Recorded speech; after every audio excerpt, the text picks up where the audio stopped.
If you don't know the name of the movie you'd like to see, just tell me now. Remember that in that Seinfeld episode where Kramer, he becomes the movie phone. Hello and welcome to Movie Phone. If you're wanting to see On Golden Pond, press 1 now. Anyway, okay, guys. Welcome. This is going to be an interesting show. I can already tell. So I got there was a little bit of confusion because people saw the title and thought this show was canceled. It's obviously not canceled. So Matt Delaney was the one that originally brought it to my attention, and then other people were following suit. I was like, what a poor choice for a title name. So yeah, a lot of people think it was canceled. Anyway, I just like to bring in everyone one at a time. And Tracy Barkley, comedian, atheist, runs. Well, you tell us about Keto and Crime. Keto and Crime is a true crime and oddly enough, religious cult and history channel. And I try to make it all funny. So if you enjoy that kind of stuff presented with a funny twist, come on over. And that link is in the description section. Also, so COVID is kind of, it's kind of, I wouldn't say it's done, but are you back out there touring, doing stand-up comedy now on the road? Yes. My touring partner and he's a comedian out of Chattanooga by the name of Jerry Harvey. We're traveling around the Southeast mostly. I haven't gotten back out to the West Coast or the Midwest yet, but it's hopefully going to come in the near future. Awesome. Next, Kelly Pearsall, Godless Granny. Welcome. Everyone knows her, but just in case there are some that do not, tell us about your channel. I have a channel where every week I do one live show and I do one produced video. And my topic tends to run pretty much anti-theism. But I do stray into some politics and some activism. As a trans parent, I often focus on the transgender community. And as a woman who's faced a lot of misogyny in her life, I tend to focus on women's issues a bit. And as a retired attorney, I do tend to look at a lot of legislation that's coming up. Awesome. And last but not least, ladies and gentlemen, Matt Dillahunty. Welcome to the show. Hey, good to be here. How you been? Good. So, in addition to the Atheist Experience, what other projects do you have? What upcoming events, or are you on the road? Any conventions or conferences in the future? Oh gosh, I'm going to be asked questions on this show. I had no idea. So I host the Atheist Experience show on most Sundays. I do that. I host the Hang Up on Wednesdays, where I talk a little bit more about politics, as I'm a crazy liberal left-wing blah blah blah. But then I also host on occasion the Sunday show or Backup on Talk Heathen and these others. I've actually started touring to do conventions again. In March we went to Free Flow in Florida, and in April we were at the American Atheist Convention in Atlanta. This month we did an on-the-road Truth Wanted at the University of Texas San Antonio, and we're going to be back actually doing Atheist Experience. Oh wait, I can't tell you that yet. At the end of July, I will be at NanoCon in Nashville area. So that's the next thing that's definitely on my list. And I have 2 new cats after not having cats for a while, and one of them's probably going to jump up here in a second. All good. There is Fort Wayne, Indiana, and I think it's next month. Is that better with the Tang Better Conference? A lot of big names. That's at the end of this month. Oh, is it? So you guys go into that? I was thinking of maybe road tripping up there. I am definitely going. Yeah. And then what else? The organizers of the Baja Con just contacted me a couple of days ago. So I'm going to have them on the show to promote it. I think that's in early August.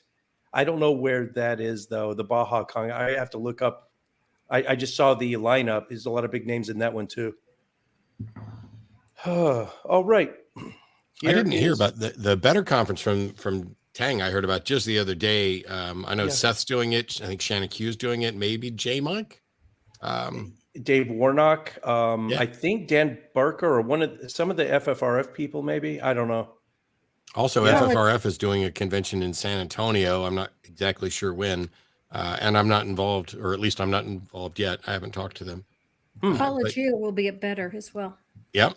And it's nice Okay. because we're finally starting to, I mean, granted, okay, we're not done with the Backstreet Boys reunion tour, but things are getting better despite the fact that, over 1 million Americans are dead. And we're actually a little more comfortable going out and being around people. So, Right.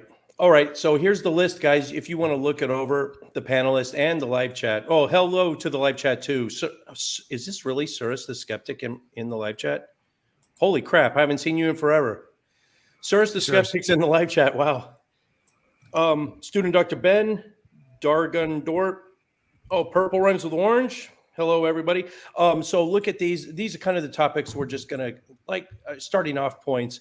First, I want to talk about is the Ricky Gervais show, if I could. And then I'm going to kind of just fade into the background and let you guys just take it from there. But I want to touch on the Ricky Gervais Netflix special. If you guys aren't aware, it split everyone right down the middle.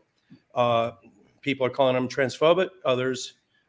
And you'll notice I did this on purpose. I have a diverse range of viewpoints on this subject on my show today, and that's on purpose. But we're it's going to be a lively discussion, but it's not going to just be all of us agreeing with each other, I'm pretty sure. Ricky Gervais said, this is on the show, live your best life. Use your preferred pronouns. Be the gender that you feel you are. But meet me halfway, ladies. Lose the cock. That's all I'm saying. Now, some people, of course, took that literally and said, well, you're transphobe. He also said some things. Oh, and of course, there are others that say it's irony. Someone that really was a transphobe couldn't get away with making someone laugh on stage with that because it just wouldn't be funny if you actually, the only thing that makes it funny is everyone knows he doesn't think that way, right? Oh, anyway, he also said, oh, women. Not all women. I mean the old-fashioned ones. The old-fashioned women's, the ones with wombs. Those folks. I love the new women. They're great, aren't they? The new ones that we've been seeing lately. The ones with beards and cocks. They're as good as gold. I love them. And now the old-fashioned ones say, oh, they want to use our toilets. Why shouldn't they use our toilets? For ladies, they are ladies. Look at their pronouns. But what about this person isn't a lady? Well, his penis. Her penis, you fucking bigot. What if he rapes me? What if she rapes you, you fucking turf whore? So we're already demonetized because I think I dropped about 4 F-bombs in the first 5 minutes. I don't care, though. What do you guys think about that? Is there a line in comedy? And then I will fade into the background. And if you see a comment or a question on the screen from the live chat, if you could try to answer that when you get to the end of a thought. I don't care who starts. I'm guessing Tracy wants to say something though. Oh, I haven't seen the Ricky Gervais special, and I won't watch it. So it's unfair for me to comment on anything other than what you said. But Jimmy Carr is probably my all-time favorite comedian on the planet, and Jimmy Carr manages to be absolutely, undeniably. Or says things that should be absolutely undeniably offensive to the majority of people on a regular basis, and yet somehow he's still beloved, and I love him. He's awesome.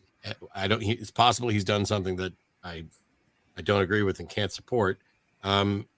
Ricky Gervais called me a fucking genius on Twitter, but it doesn't change the fact that I'm not going to be watching his content, not because I think that he's necessarily transphobic. It's just that I'm tired of watching people do lazy jokes. And it's, by the way, everything that you said, where he says, lose the cock, ladies, that's all I'm saying, and all this other stuff, every single one of them was on par with the it's a man, baby, type thing. None of these are about trans men. It's all about mocking trans women. And it's not, I don't know what the funny is. You can, on the one hand, say, you can sit here and do a joke where you're correcting people about pronouns. No, you mean this, you mean this, you mean this. And none of it, to me, is particularly clever or new or funny. I mean, I had a friend of mine tell me an incredibly offensive, or to some people, joke, which I thought was clever and well written and funny, and one I would never ever repeat. And it's just like, is this really, to me, is this really edgy or funny to go out and it's like, if you get a Netflix special now after people going after Dave Chappelle or whoever, it's like you got to put in your trans joke just to see if you can irritate people and then say, but what I really said was, this. And so I was using the pronouns correctly. And, when that whole thing about what if he rapes you? What if she rapes you? You mean, you bigot? I don't know. I don't see what's funny about pointing out that somebody intentionally misgendering someone is bigotry. That's a fact. To make it funny means that you're still using trans people as a prop, as the butt of a joke. And to me, I'm not going to watch it. Not that there's probably a great joke out there waiting for somebody to tell that talks about trans people that's not transphobic. I just wish I'd hear it rather than continuing to hear about, you know how easy and lazy it is to do a, oh my God, she's got a penis joke over and over again. And that's what every one of them is the same. Was there anything about trans men in this special? I'm willing to bet there was nothing. No. I just watched it a couple of days ago just to see what all the hype was all about. And, well, me personally, I don't want to sway or bias any of you, but I laughed my ass off because I know my wife and I are huge Ricky Gervais fans, not so much for his mainstream comedy, but the stuff he does behind the scenes. He's an animal rights activist, and we're vegetarians. We're animal lovers. We have a house full of rescues. And so he, on that front, but I'm fairly certain. I'm sure Hitler loved his mom to steal a joke from Jimmy Carr. Yeah. I'm fairly certain. Who doesn't love their mom? Hey, well, and by the way, I can steal everything from Jimmy Carr at this point, and that would do me no good to be funny on my own. To steal other people's jokes. Here's what Ricky when you said earlier, everyone knows he doesn't think that way. That's what you said earlier when you're talking about this. Is it's okay because everybody knows he doesn't think that way. I don't know that he doesn't think that way. And when you're constantly telling kind of the same type of joke where the same group of people is the butt of that joke, I don't know how you can say you don't think that way. It's like if you went around saying I'm not a racist, but damn black people, I see. That's exactly what George Wallace did. When Wallace first started running for office, he had the black community right behind him, and he was not a racist in the beginning, and then he found out that he could win more votes as a racist, and then he ends up becoming the most racist governor that Alabama's ever seen, and a lot of the black community were scratching their heads. What's going on here? And if that's what the comedians are doing, is just making jokes for the sake of trying to entertain an audience, and I realize that's what a comedian does. There does come a point where you've stepped over the line. There does come a point where it's just not funny. Before and not to keep jumping on everything, because Tracy's the only one here with any expertise in comedy at all. But to me, it's like there's certain kind of things that are okay. Like Jewish comics can do comedy about Jews, and black comics can do comedy about blacks, and we can see that. But I could do a joke about Jews, and as long as Jews are laughing, I feel like I probably haven't crossed the line. I could do a joke about the trans community, and as long as trans folks are laughing, I probably haven't crossed the line. When the community who's the target of the joke is finding it more offensive than funny, then you're no longer telling jokes that people find funny. You're telling jokes that people who don't value trans folks find funny, or people who don't value. I can tell racist jokes to the KKK all day and get laughs, and I'm not even remotely funny. All right. Yeah, I'm not even remotely funny. I had to double check. But I could tell jokes to the KKK and get laughs all day, and everything I say would be awful. And so it's not just about I don't know. Where are you at, Tracy? Before Tracy weighs in, just real quick, I just want to. Here's what Ricky Gervase said. Can we do that all night? Like every time Tracy's about to talk to you. Before Tracy weighs in, I want to. That would be funny. Before Tracy, this would be a good lead up, though. I think. In his special, Ricky Gervais pointed out the irony of his jokes and explained each joke. He momentarily takes whatever stance that would make it funnier without prejudice, and that the gags do not represent his actual views. He said, quote, "In real life, of course, I support trans rights." He said, "I support all human rights, and trans rights are human rights." All right, Tracy, you're on. I'm sorry. No. I respect everyone's opinion. Comedy is subjective. I may not find somebody funny, but somebody else might. So that is all subjective. I don't believe there should be any limits in comedy, because as a comedian, it's most often a stream of consciousness. It's not really like, it's your observations. And lots of time, my best jokes are the ones that have just been gibberish that have come out of my mouth, just odd random thoughts that I have. And you're there to entertain. Sometimes you're there to inform. But I have I don't necessarily joke about trans people, but I do joke about the LGBT plus community as a whole, because I am one. I am a member. And I talk about when I was coming up, it was just LGBT, and I thoroughly understood what every one of those letters stood for. I said, now, when you have a team that is gradually getting bigger and bigger and bigger to encompass the whole alphabet, like my softball coach used to say, and I know about softball, time to make some cuts. Not everybody can be on that team and under that umbrella. So that's the kind of thing that I talk about. And that's just a stream of consciousness. Of course, if somebody feels that or is something that is marginalized, they have every right to be under whatever umbrella they want. But to me, that was just a stream of consciousness. That may be a very simplistic explanation, but,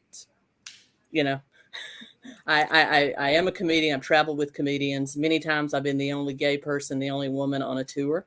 I've seen things that will curl even Matt's hair. So I know what really goes on behind the scenes. And I guarantee you Ricky Gervais is not transphobic. Neither is Dave Chappelle. But if you don't find their comedy funny, then by all means, don't watch it, but other people might. So that's just kind of my take on it. It sounds like your comedy has a lot in common with speaking in tongues. Oh, yeah. Well, I learned as a lesbian, some of my best, I learned all about tongues in the wrong way in a Pentecostal church. Oh, she's testing out new material on us. I hope you know that, right? Jeez. Okay. See, I learned a joke about lesbians when I was a little kid. I also learned a bunch of other jokes that I can't repeat when I was a little kid, because my grandfather and my uncle were pretty awful. But there was a lesbian couple that bought the house next door to them, and they were actually doing renovations. And my uncle looked at me and he goes, those women next door that just bought that house, they're lesbians. And I don't think I knew what a lesbian was. And I'm just standing out on the back porch. And I ended up laughing at this joke, even though I didn't understand at the time. And he goes, they're doing their renovations over there, but they had to get special contractors in because they got these special requirements. And my grandpa was like, "What are the requirements?" And my uncle says, "No studs, strictly tongue and groove." That's good. They just a couple weeks ago, they uncovered the first lesbian dinosaur fossil specimen. You guys knew that? It's called the Licholotopus. I'm so sorry. I'll leave it to Tracy for comedy. No. But earlier you said, quote, there's no limits in comedy. Let me throw out a hypothetical. If you I truly believe that I truly belied that at one time. But he's made the let me throw out a Holocaust funny hypothetical. If someone was up there behind the mic and they incited violence, like, let's leave this theater right now and go across the street, like a credible threat of violence. So extreme examples, but there is a line in comedy. We just have to define where it is, right? It depends on the context of that joke. I mean, you could talk about what the bit Ben Stiller did and, meet the Parents, bomb, bada, bomb, bomb, bomb, that kind of thing. So yeah, it depends. It depends. Now, if somebody is legitimately, turning into an Adolf Hitler incite the riot speech up there, of course, there's a line there, but most comics don't think that way. I mean, what was it, Matt? You like Jimmy Carr? Didn't he get into trouble for a Holocaust joke a time or two? So the most trouble I know Jimmy got into was when he said something about gypsies recently, but I hadn't. It was because they killed gypsies in the Holocaust. That was it. Yes, and it was like, and it's basically the joke that he told is the same structure as one I saw on TikTok the other day, which is, here's this woman, she's just given birth, and the doctor comes over and he's holding the baby, and he says, I've got some good news and some bad news, and the woman says, oh, well, I guess give me the bad news first, and he's like, well, unfortunately, your baby is a ginger, and she's like, oh my gosh, what's the good news? And he goes, it's dead. Yeah. God damn it. That's a good joke for me. And we talk about people telling jokes about whether or not you're punching up or punching down. I like jokes that don't seem like they're punching at all. And to me, when I listen to Jimmy Carr, when I listen to jokes like the one I just told, it's like there's not any punching going on. It is just an absurdist look at reality. But that's my preference. I'm not going to, like, Ricky Gervase and I have never had a conversation. Apart from him saying something about me on Twitter a decade ago, and who knows if he even knows or cares who the hell I am. I'm never going to tell him what you can't do this. It's not my job to go say you can't do this comedy. I will say that if the trans community is not happy with what you're doing, then while Tracy can be convinced all day long that you're not transphobic, I don't think Tracy's the one that gets to decide whether or not something is transphobic. I would say that, whether or not something's transphobic is more decided by the trans community at large. And they're not always going to agree. I mean, that's the bigger problem is you can't get people in any given group to say, like, oh, this is offensive or not. It reminds me of the discussions that people have had about the NWord and who gets to use it. And there are African Americans who are like, nobody should use it. And then there's others who are like, no, I get to use it. And then somebody will like, well, you could use it if you're using it in this context. I don't like the notion that we're trying to create sacred cows, either in humor or anywhere else. On the other hand, for me personally, if I hear a comedy special is basically just, hey, here's a bunch of funny stuff, and then it's like, let's kind of shit on trans people for a while. I'm wondering what's the to me in my head, what's happening is who's the audience that's actually enjoying that? Because irony is something that is kind of a dual meaning, where what you're saying has it's recognizable to one group but not another, or it's understood by one group but not another. You're kind of a double play. Now, it's different from sarcasm, but I don't find it the case that simply saying something is being said ironic somehow excuses what's actually happening. Because if you say, death to white people, and you're saying that in kind of an ironic sense, I'm sure I just got you demonetized if we hadn't already. But if you're saying it in an ironic sense, it may or may not be funny. But if we were in a world where if you said the same thing about trans folks, and we are in a world where a trans woman was just killed just the other day when somebody found out she was trans and they didn't like the fact that, evidently she gives great head. And it is, that part, bump is funny. But the fact that we're talking about somebody dying, not funny. And, I'm fine with joking about tragedies as long as the joke itself isn't reinforcing kind of like a norm of tragedies. Like, I don't know. I'm sure somebody out there has been pumping out the Uvalde jokes, despite the fact that I don't think we've buried everybody from there yet. And I'm never going to do it's too soon or that stuff. But it's like when I see a big name comedian somebody who's got their Netflix special, if like, I don't understand. I guess some people feel this need to be edgy or let me hit this topic because you've seen it. I've done it on stage, not, I don't tend to do stand up, but I mean, I tell funny stories and things when I'm on stage, and I will do the preamble that a gazillion comedians have done, which is, starting in and let me tiptoe up to this subject so that I get everybody kind of, ooh, what's he going to do? What's he going to say about the Christians? What's he going to say about the Bible? And so if we're doing the same thing with, what's he going to say about the trans folks? It's just, I mean, for me personally, I think we could do better. And as much as I love laughing at most of what Ricky does and everything that Jimmy Carr does, I draw my lines differently, but I also am not the one that gets to decide what's transphobic. I have to listen to the people. I get to decide whether or not I'm convinced it's transphobic. I'm not saying I don't have a brain. I'm not saying if somebody comes up to me and says, hey, that's transphobic, I'm not allowed to disagree, because I've been in a room with 3 different trans people who didn't agree on whether or not something was transphobic.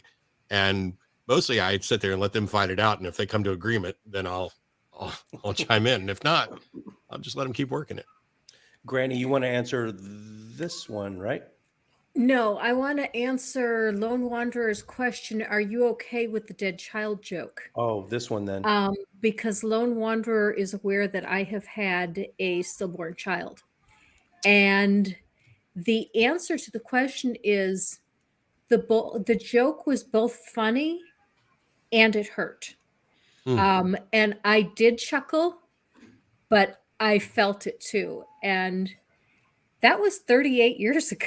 I mean, that was a long time ago, but yeah, it still hurts. So I can listen to comedy like that and see the humor in it, but I feel it too.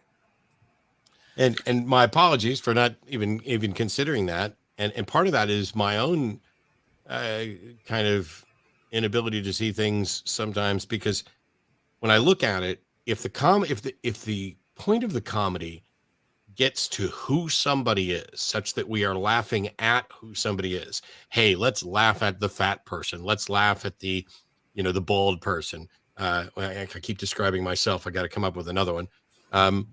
Let's laugh at the person who had a miscarriage. I'm sure that Jimmy or Tracy or somebody I know could come up with a miscarriage joke that just makes almost anybody laugh. When the crux of the joke gets to the heart of who somebody is, rather than talking about a generality in life, which is, hey, let's, I don't know, kill the ginger people or whatever else. I think there's a little bit different. You keep attacking me. See, you say Jimmy Carr is not punching down when he says that. We gingers are 12% of the population. No, see, I do not get offended when they make a ginger joke.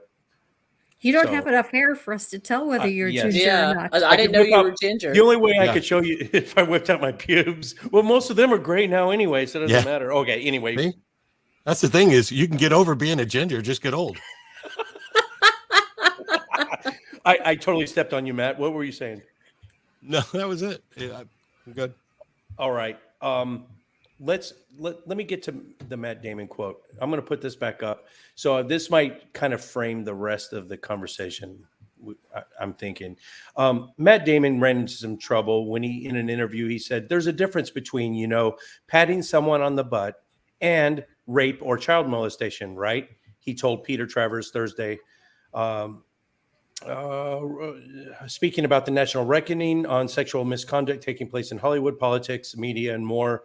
Both of these behaviors need to be confronted and eradicated without question, but they shouldn't be conflated, right? See, speaking of these offenses are on a gradient scale, and some people who clutch their pearls and faint on the couch or grab the pitchforks and the torches, it could be a slap on the butt or all the way to full on rape. And they conflate them all. They treat them all the same, even though the law, there's separate penalties for them, but it's canceled no matter what. What do you guys think about that? Well, first of all, I don't know has Matt Damon been canceled? What the hell is canceled? Because He got canceled. about Well, 95% of the yeah. time, when I hear someone talk about canceling or cancel culture, what they're really talking about is someone's being held accountable for what they said. And it's like every time Joe Rogan talks about getting canceled to his millions of viewers, I just want to go over and smack him in the face. And I'm not even a violent person. Well, Matt Damon's But- still doing movies, so he's like Kevin Spacey. We can all agree got canceled. He will no longer work in Hollywood. But like Matt Damon, all he said was there's basically a gradient scale between slapping someone on the butt and child molestation, and we have to acknowledge that there's a spectrum here that, and people need to be held accountable at different various levels. Not no matter what you did, you're done. Context matters too. A slap on the butt on the football field between two men is nothing. That's not even offense. But a slap on the butt from a male employer to a female employee is extremely offensive. And yes, it's not as egregious as rape. It's still an egregious offense. But in some contexts, a slap on the butt isn't even an offensive thing. Yeah.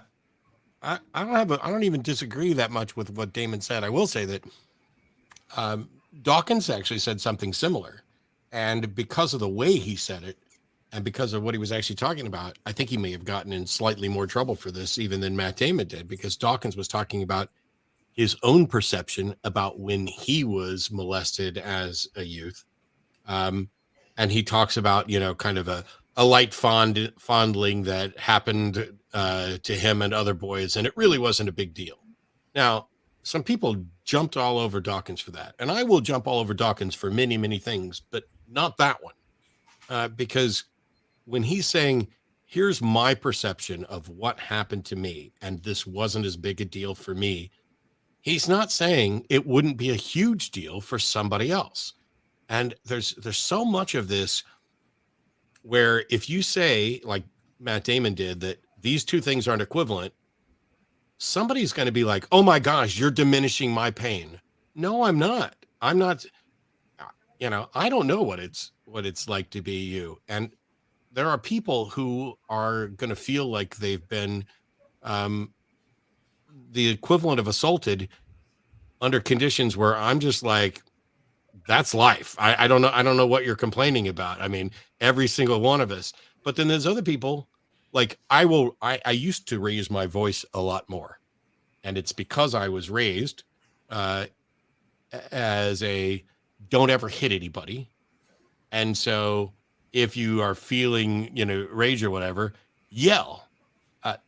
Now I've had to work so that I don't do that. I yelled the other day at one of the new cats, and it absolutely, I yelled loud, and I was angry for like a split second. It scared the cat, it scared Arden, and then it scared me, and I was like, okay, I haven't yelled at anyone or anything in like 2 years. Let's not do that. And the thing that I have to keep remembering is I was in a relationship with somebody who was triggered by something that will never have a trigger warning. They were bothered by scenes of forced haircutting. And so there was a weekend where 2 different programs, Orange is the New Black and Game of Thrones, both had forced haircutting scenes in their finale the same damn week. And we were watching, and the first one freaked her out, sent her over the edge. And then she came down and she's like, well, they've ruined my favorite show. Let's watch this other one. And it happened there. And I was like, I didn't understand until that moment what it was really like for a trauma survivor to be triggered by something that nobody else would give a shit about. It's like, oh, somebody forcibly cut your hair. That happened to me day one of being in boot camp, and it never grew back. But recognizing that different people are going to take things different ways. I don't think Dawkins or Matt Damon should be viewed as like Dawkins is talking about his personal reaction to something that happened to him, and that's 100% legit. And Matt Damon is saying something that I think everybody would recognize, which is that patting somebody on the butt is very different from, sexual assault, rape, whatever. But to someone who's in that triggered space where the two are virtually equivalent, or in their head there's a stronger connection than it would be for other people, they're not going to have the same reaction. And the one thing we've got to get through our head is that, when Kelly tells me about her reaction to that joke, I plant that in my head so that in the future, if I'm going to tell that joke or anything similar, I'm trying to be aware of the surroundings and what people think, and maybe try to give some kind of warning. Tracy, this is, I think, relevant. My wife and I were at an Eddie Griffin show once. We were literally the only white people in the crowd. We were sitting about third row. Eddie Griffin, he's from, I think, Scream. He's a comedian too. You know Eddie Griffin. You guys know who I'm talking about, right? Yeah. So N-words all night.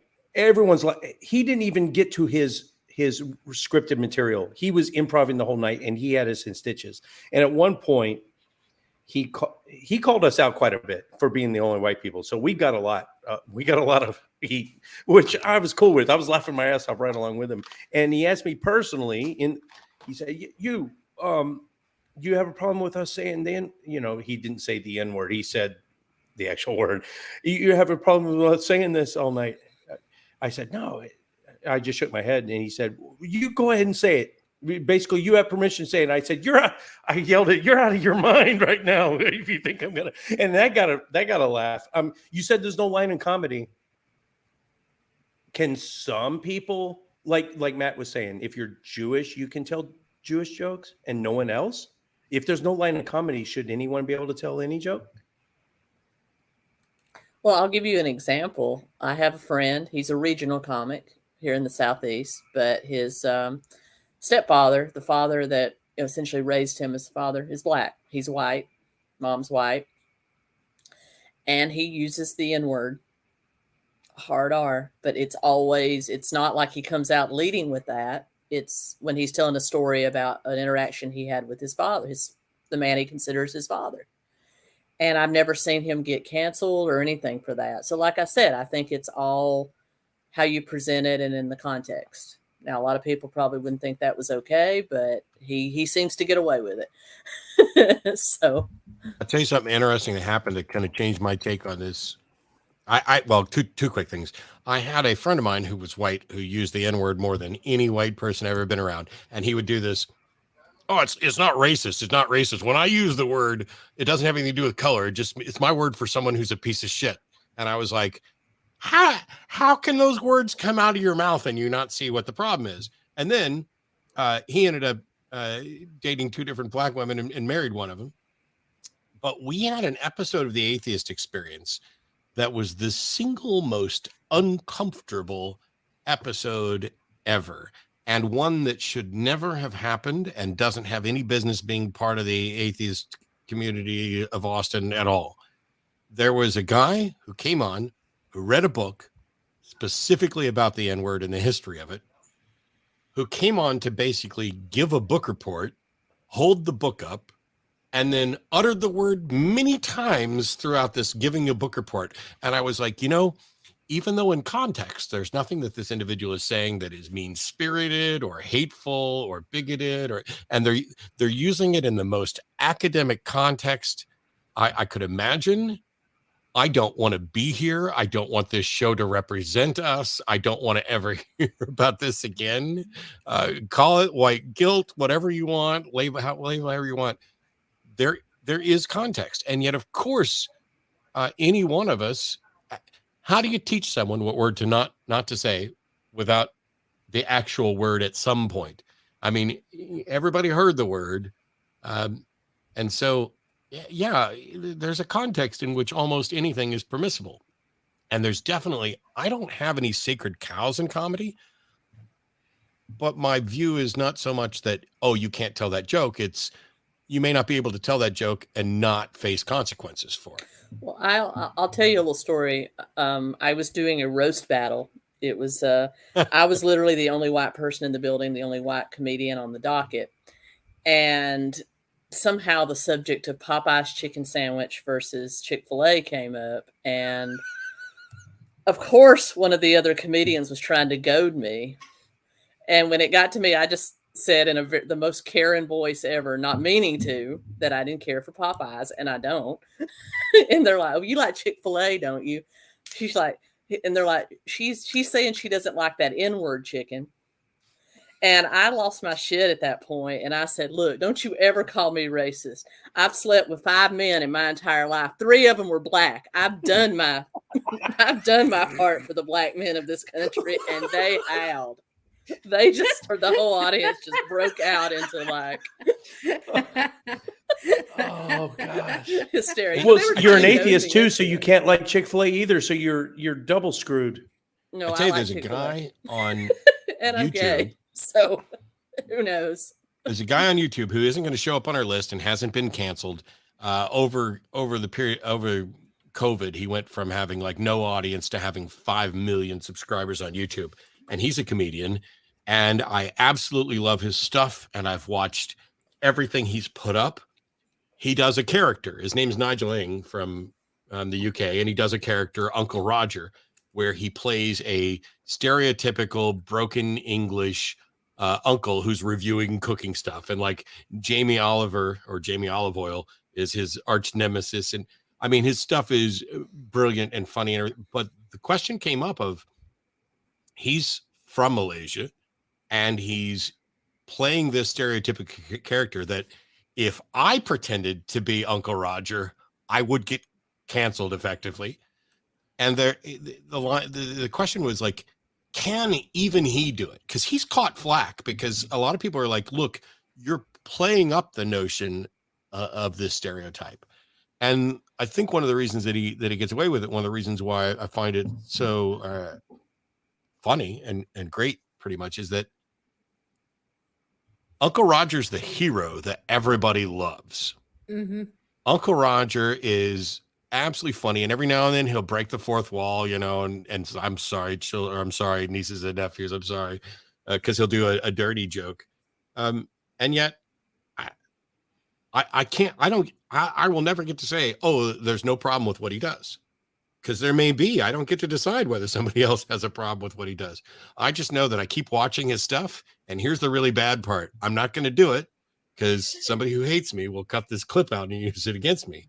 But if Arden and I are sitting around, I will do an imitation of Uncle Roger to Arden when we're cooking. You know, let's say something like, you know, "You're so weak," and it's just parroting this line. And I'm like, if I ever did that in public, that's the end of me. You know, you hate Asians, and I'm like, no, that's not the thing. It's funny, and he's awesome. My dad is a lot, not like that he does a character, but my dad is that old Southern Hank Hill, you know, he's Trump supporting, MAGA hat wearing all the way kind, but he has such a good heart. And like when I first told him I was gay, he just kind of looked at me, and a few hours later he said, "I just got to ask you, are you a top or a bottom?" You know, the most inappropriate thing you could ever ask anybody. But it was him legit. He had been Googling stuff and was just literally trying to understand my point of view. So he's kind of like that. So This one is for Godless Granny. I'm going to put the slide back up. Your grandmother, I'm going to guess that you maybe read stories to your grandkids or have in the past. J.K. Rowling, knowing what you know about her right now, would you still read Harry Potter to your kids, to your grandkids? Yeah, I would, because I do separate the art from the artist, as you put it in the title of the show. And I think that the Harry Potter books have a lot of value, even if J.K. Rowling, the author, is not a very good person. I have every one of the Harry Potter books and every one of the Harry Potter movies. Was a huge fan, and I'm still a huge fan of that creation. I actually use Harry Potter and the Goblet of Fire that actual book is in my magic show, and I'm not taking it out. I just change kind of what I'm addressing. My way of dealing with JK's transphobia, and this won't really hurt her at all because she's, not quite as rich as the queen, but way up there. I'm not going to buy any more of her stuff, and I'm not going to go pay to see any more of her movies. Although I can understand people who do, because it's not just J.K. Rowling that gets paid because of those movies, and she's going to get paid whether you go see those movies or not. She got paid from the beginning. So it's like, how do you separate the art from the artist? And for me, and I have friends who disagree, and we've had long discussions. The dude from Aerosmith, Steven Tyler. Yeah.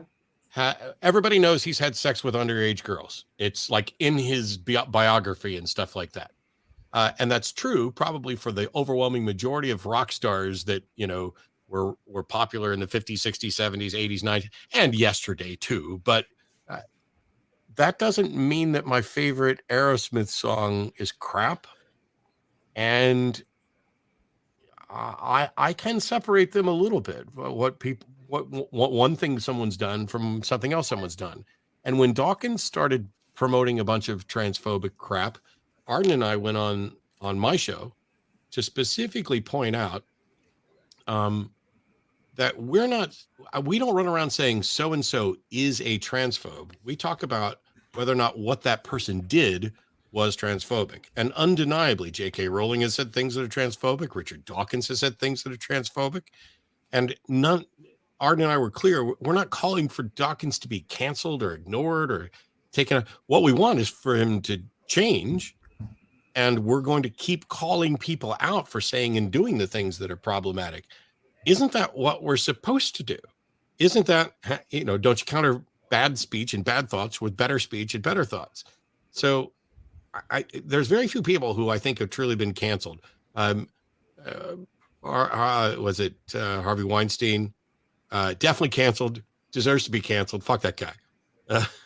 But and Kevin Spacey, sure. Yeah. But by and large, what I hear a lot of people doing is they're afraid that because they're going to be held accountable for something, that they could lose their jobs. But if your job is contingent upon the public liking you and buying into what you do, that's exactly what's supposed to happen. You pissed off everybody who liked you, so they're not going to buy your stuff. That's just the way it works. Well, when George I'm going to say something Jetson, controversial. go ahead, Tracy. I hate Harry Potter. You did before all this. I never controversy. cared for it. Yeah. If J.R.R. Tolkien or even C.S. Lewis comes out that they did something that they shouldn't have done, then we might have a discussion. But I never got into Harry Potter. You like Lion, Witch, and Wardrobe. See, that I can't separate the art from the artist, because that's once I realized all the Christian symbolism in the books and now the movies, I cannot enjoy it anymore. I'm sorry. I just can't. It just turned off like a light bulb. When I was a kid and I first read Lion, Witch, and Wardrobe, I had no idea all the Christian symbolism, so I enjoyed it. But now that, and on the flip side, let me pull up the thing again. This is a good time to segue into this. If you look down in the bottom right, I put Morrissey on here. I am a huge Smiths fan. I still am. I know Morrissey is a right-leaning, said some very, very controversial. He's a Trump supporter. There's a laundry list of things he said. He's a despicable human being. I still love the Smiths. There's no way I'm ever going to get around that. So that's the flip side of it. What was I going to ask? Oh, the Jetsons. George Jetson and Jane Jetson's official ages are 40 and 33, respectively. Their oldest child is Judy. She's 16, which would mean that Jane was around 16 years old when she was pregnant with Judy. The age difference means that George was 24 when he impregnated Jane at 16. No one's ever brought this up. I overheard it, someone talking about it, and so I looked it up. I did the math. And if you look on this list also, down at the bottom left, I think someone in the live chat was talking about it too. The Dr. Seuss, Mr. Potato Head, Muppets, there's many other examples, but I think it was maybe Surus, or someone in the live chat, or Purple, was talking about how a lot of these aren't even controversial. a lot of these are just outrage from the right. Now they're the right. The right historically are the ones that are saying cancel culture, it's out of control. But now when they ban books and they ban, Mr. Potato Head for being androgynous now, or the fact that some of the Dr. Zeus books are being pulled because there's it's obvious. Some of these Dr. Seuss books, if they redid the illustrations on some of them, they could republish. But some of them, like these Asian stereotypes, some of the illustrations are just way crazy, bigoted. But Same yeah, for it's the right early. too. I have a collection of the early Looney Tunes or the Merry Melodies before it actually became Looney Tunes. Some of those, you've got all kinds of sexism, racism, all kinds of stuff in those. Robin and I were recently discussing the Berenstain Bears, that when He Bear, She Bear came out, that was a book that was all about equality of the sexes, that women can do anything that men can do. But now when you read it in the current age and in the current acceptance of people who are transgender, and you read dad's a she, dad's a he, mom's a she, those are things that you could be just because we're he and she. It has a completely different connotation, but it didn't have that when it was written. The offense du jour right now is like on the children's reading list for elementary school kids. There's one book called Big Wig, and it's how someone learns to become a drag queen. I would like to get all your opinions on that. Is that kind of overstepping? Does a fourth grader really need to know what a drag queen is? And I'm just asking this. Does it I'm hurt not a being fourth grader biased. to know? Yes. Does it hurt a fourth grader to know what a drag queen is? So I'm not going to show any bias here. I think it's totally fine. Okay, I'll show bias. I think it's totally fine. But time is limited in grade school, and I know there's a lot of fun time, but it just seems like I'm a STEM guy. Just let's push the important stuff.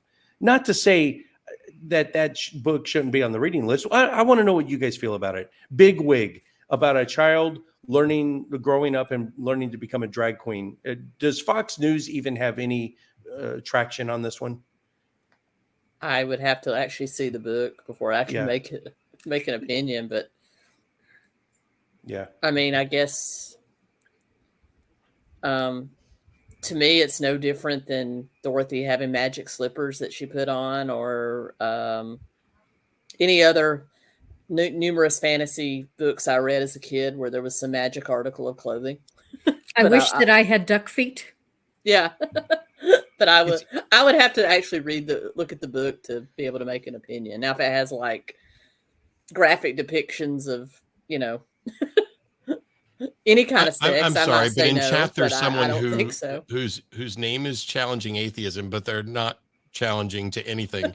And so I got distracted because they're tagging me saying, so Matt, you're that empty that all you can do is denying what others believe rather than making a positive case and defending what you positively believe to be true. Well, I'm sorry, challenging atheism, but I do make a positive case for the things that I actually believe. And I believe that your beliefs are not justified by evidence. And the positive case is that you keep coming in saying that Turek is smarter. I don't understand the burden of proof. And you haven't done anything at all to demonstrate the truth of your beliefs. You're not challenging anybody. You are at a kindergarten level of theology and running in here in a chat thing to suggest that I'm clueless about the burden of proof and that my entire life is just saying, oh, Matt's empty because that's all I can do. Check yourself before you wreck yourself. Call one of my shows, bitch, because we're talking about something else here today. Yes. So anyway. He read volume 1 of the Bible story in his doctor's office and came in here. Yeah, you gave him. I want to know where did the Jetsons' official ages come from? Yeah, I was wondering that too because I don't remember ever seeing their ages. I don't think Hanna-Barbera ever actually say.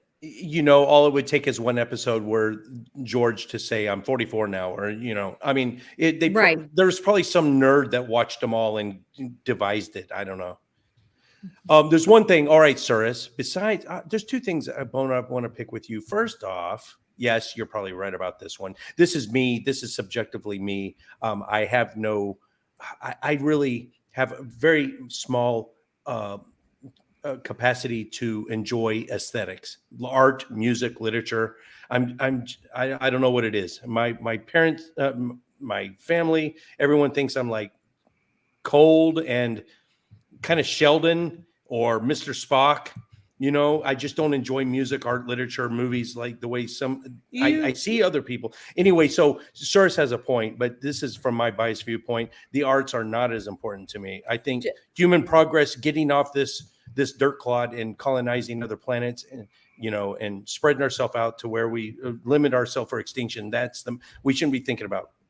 The other thing is, Soros, I'm really glad to see you in the live chat, but you need to answer my text messages once in a while when I ask you to come on the show. All right, that's all I'm going to say about that. Because I think Soros has been ignoring me. All right, go ahead. No, I'm just going to disagree with you. I've done enough movie reviews with you that there are certain movies you get really excited about. You describe things in great detail. So don't tell me you don't have an appreciation of aesthetics. You might be right. I'm going to disagree too for a couple reasons. One, while I think STEM should be prioritized over the arts, imagine what your life would be working in STEM if the arts in general ceased to exist. We were asked a minute ago about drag and whether or not it's appropriate for a fourth grader or whatever else. Drag, by the way, isn't sexual. It's dress up. Right. It's Halloween. And I can't think of too many things that kids can understand and appreciate more than dress up and playtime and this sort of let's do things differently. How many times? Who was it the Republican, the wheelchair bound? Is it Madison Cawthorn who got busted for dressing up in women's clothing? Not only have I done the Atheist Experience in drag specifically to make a point, but I, like a lot of other men, have dressed up in women's clothing for Halloween or a party or whatever else. And I honestly think if we got to the point where there was less stigmatizing on that sort of thing, that it wouldn't end up being a way to, people wouldn't have to use it as like a testing ground to see how people react or a way to mock those. Oh, look, it's a man dressed up as a woman. Cool. And now let's figure out why it is that whatever they're wearing is something that we as a society have deemed is women's clothing. Mm-hmm. Let's have that conversation. And if your 4-year-old has seen drag, now all of a sudden they understand that. And yeah, it does get to gender roles, but also gender roles aren't about sex either. So all this panic of, oh my gosh, let's teach a 4th grader about gender. I genuinely don't see where the problem is, except in the heads of the people who are equating sexuality. It's like, you're teaching kids how to have sex. First of all, I have no problem with teaching kids of the appropriate age, about sex. I mean, I had sex education in school. I didn't do what other people do. How many of your guys' sex ed classes did they have everybody around and everybody had to like say penis and vagina until nobody laughed? That didn't happen for me, but I've heard of them doing that, where they just go around the room, they just keep saying like penis and vagina, until nobody laughs. That kind of desensitizing. No. They split us up, girls in one class and boys in the other. I was in, I think, 6th grade the first time I had sex ed. Yeah, and how good did that work out? They put you in a room with a bunch of girls, taught you about sex. Look what happened to you. Well, the only thing they taught us was about menstruating. Yeah. Ah, really? They didn't mention anything about actual sex. Well, in Texas here, it's all church-based. They farm out the sex ed classes to they go under an umbrella that's very secular sounding, but I've done some digging and it's all church-based. So all these private groups come into the Texas public schools, which is something I should do an episode on this. It's fucking ridiculous how they do it. They come in, it's only an hour long for the entire semester. Your sex ed is in an auditorium, the boys in one auditorium, the girls in the gymnasium or whatever. And it's an hour long, and it's basically abstinence only education. It's an hour long and that's it. And we're done. We checked the box on our sex ed. and it's I run by actually was a church organization. I was actually raised in Wisconsin back when Wisconsin was considered a liberal state, which was in the 70s. And even then, sex ed didn't have much in it. The best sex ed that I got was in a class where we were allowed to do speeches on just about any topic we wanted to. And one girl brought in her brother, who was a doctor, to talk about sex ed. It's the best sex ed I've ever had. Um, Earlier, Matt, you said you would invite challenging atheism to call into your show. You might want to rethink that, because it turns out that is Otangelo Grasso, and so I know he's been banned from 5 different shows at the ACA. It's the same guy. Not only has he been banned and is banned from absolutely everything, every show that I'm on, every show that we have, but actually reared his ugly head. I'll tell you what he did. This piece of shit went out after I banned him from the show and dug up pictures of Arden pre-transition, posted them on Facebook, and offered to take them down if I would unban him. Yeah, challenging atheism. If I'd have known that you were Otangelo, you little fucking piece of shit coward running under a pseudonym to try to get my attention again, I'd have nuked you from fucking orbit before we started. So you keep your little bitch ass away from me and mine. Sorry if I just got you demonetized or adult labeled. I dropped 5 F-bombs in the first 5 minutes. We're already. What kind of strange Oedipus complex does this dude have? You know what? Personally, he's really hung up on me. Yeah. I think he wants to have sex. I think he wanted a 3-way with us, and we said no. But this is unpopular opinion. I know Matt's going to disagree with me, but I like Otangelo. I enjoy his conversations. I know he can be a one-trick pony. I've told him as such. But you know what? It's an amicable discussion every time I have him on the show. I think we make some progress every here and there.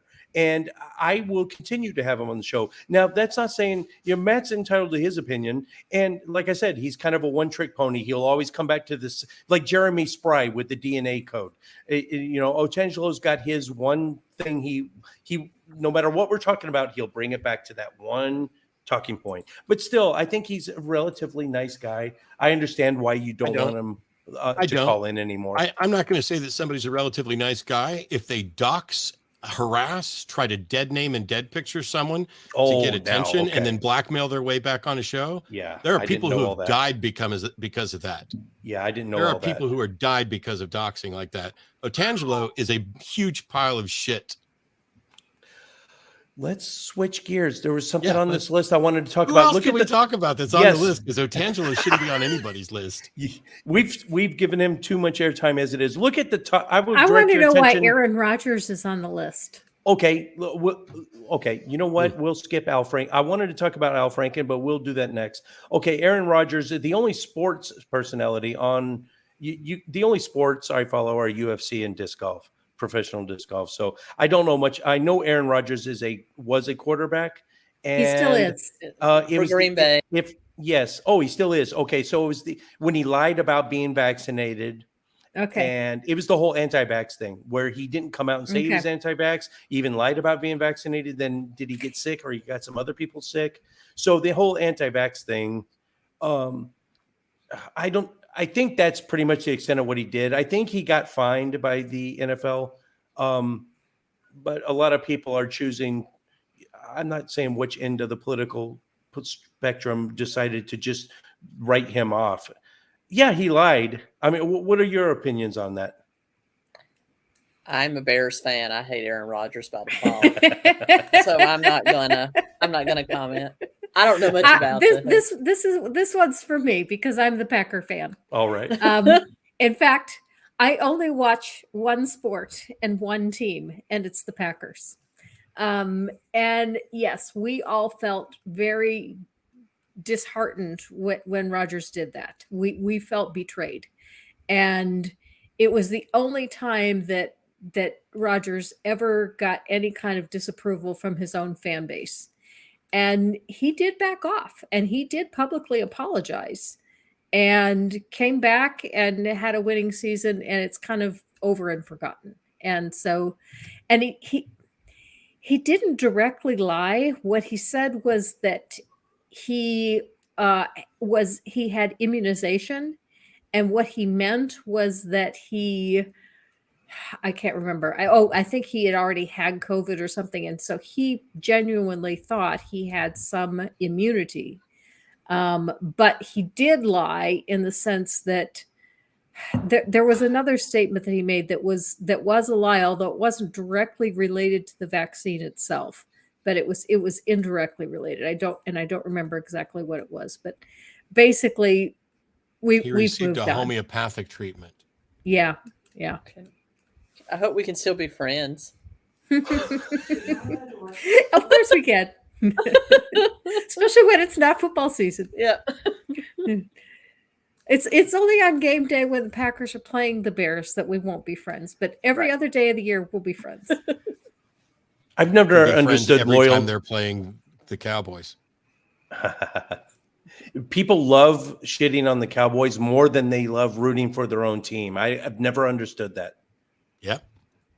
It's because it's easy. It's because the Cowboys got declared America's team, Yeah. and the rest of America is like, "What the fuck you talking about, yo? Right. That ain't America's team." Kind of like all the hate with the Patriots too. People just hate the Patriots to be hating them. Well, I mean, there's some reasons for that. Oh, there's a lot of controversy with cheating.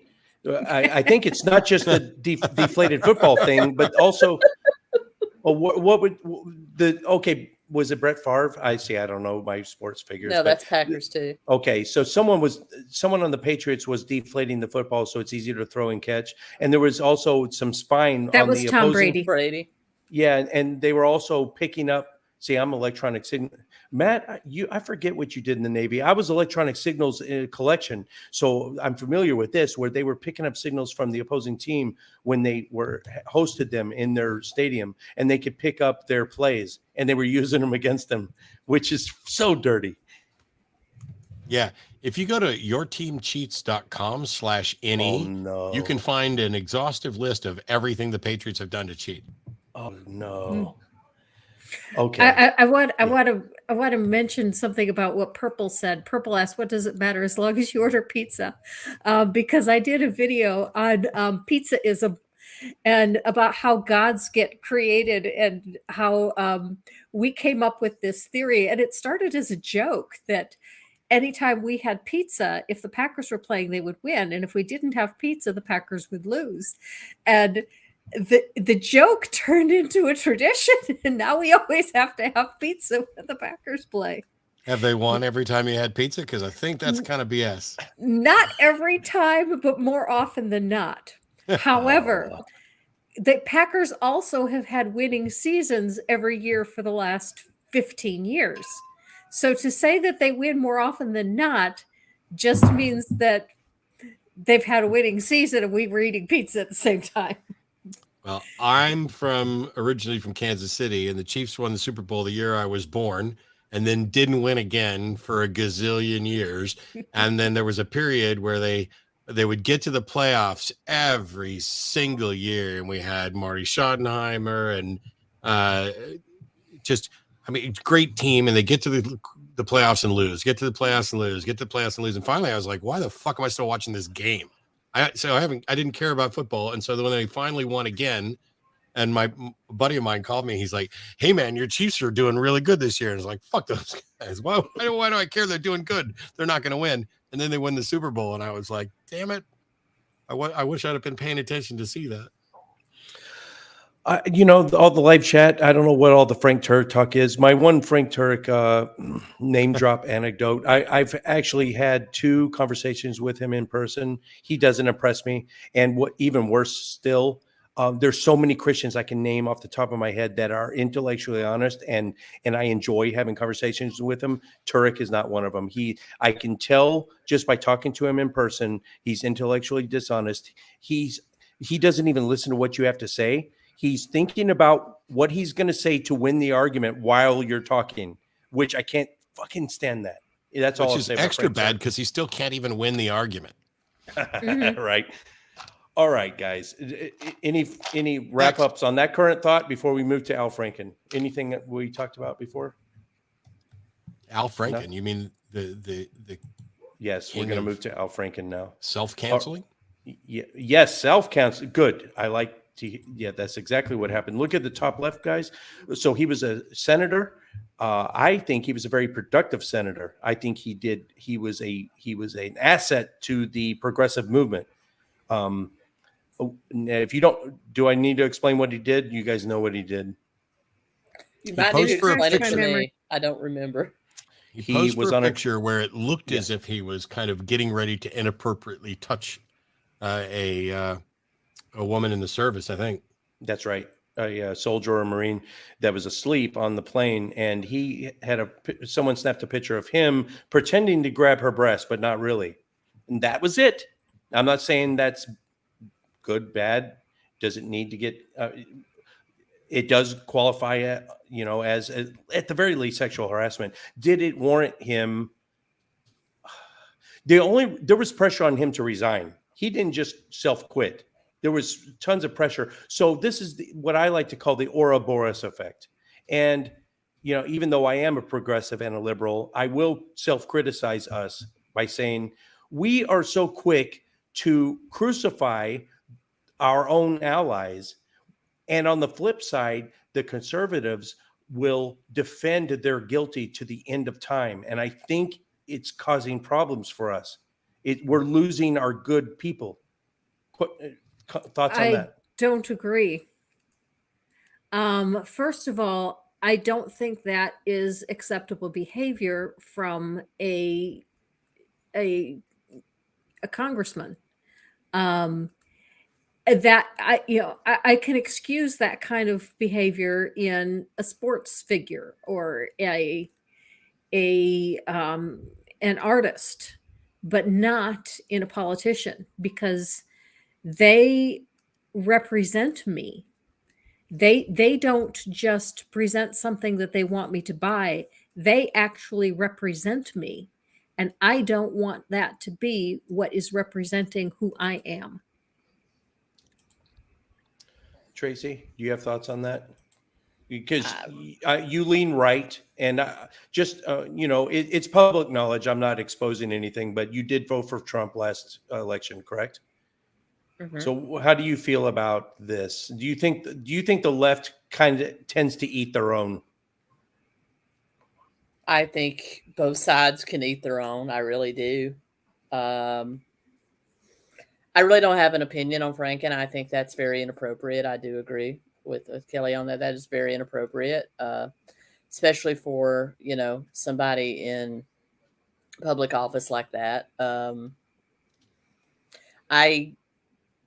I have voted third party except for I voted for Obama twice. I voted for Hillary the first time, and then I did vote for Trump the last election. And for me, it just came down to me, the lesser of two evils, which I hate doing.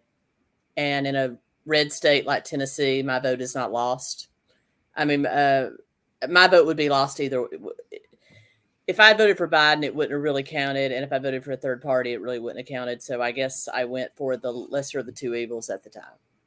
And yeah, so I'm ready to be chastised for voting for Trump. But I'm going to completely stay away from it because I'd like us to stay friends. But but to get to what Jim was saying about, does the left eat their own? Oh, absolutely we do. And the question is that a bad thing? Because Right.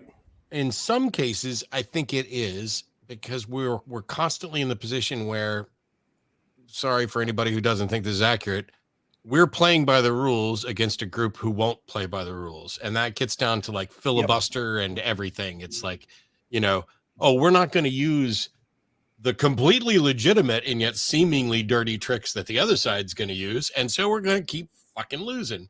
Now, in Franken's case, not only was there the one picture, which was inappropriate, but there were other accusations that came out, and there were people calling for him to resign. To Franken's credit, he made a public apology to the people involved. He resigned, owned up to what he did, said it was wrong, and resigned and went away.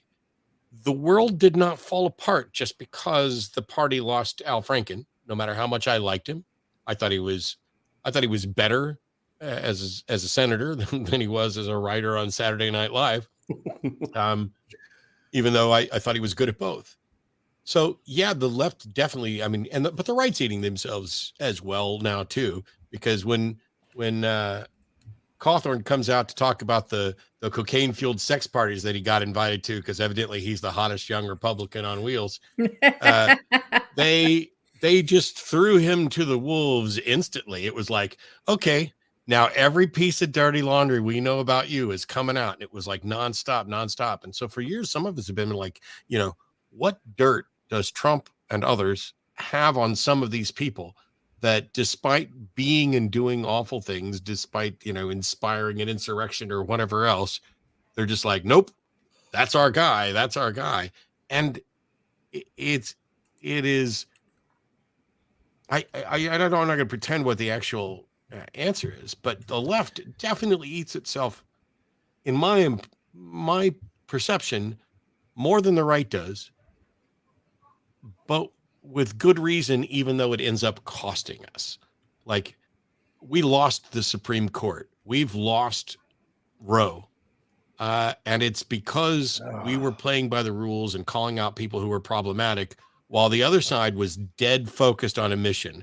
Their mission was to replace every Supreme Court justice that they could in order to overturn Roe, and they've succeeded. Mm-hmm. Mm-hmm. In my state, it is absolutely comical the way politicians fall over each other to kiss Trump's ass. Mo Brooks versus Katie Britt for Senate, for Alabama Senate. Even after Trump rescinded his endorsement of Mo Brooks continued to campaign on how much he is like Trump. And I can't even watch the political ads in my state because it's almost impossible for anyone who's a Democrat to get elected here. We had a really good senator when we got rid of the pedophile, Roy Moore, in favor of Jones. He was an absolute hero. He's the guy that took down Frank Cherry, and we couldn't even keep him in office for more than one term. I'm wondering if the live chat's even listening to us, because they're having this in-depth theological conversation right now. It's crazy. Two things. This first one, Cawthorn, it doesn't bug me that he dressed like a woman. That's fine.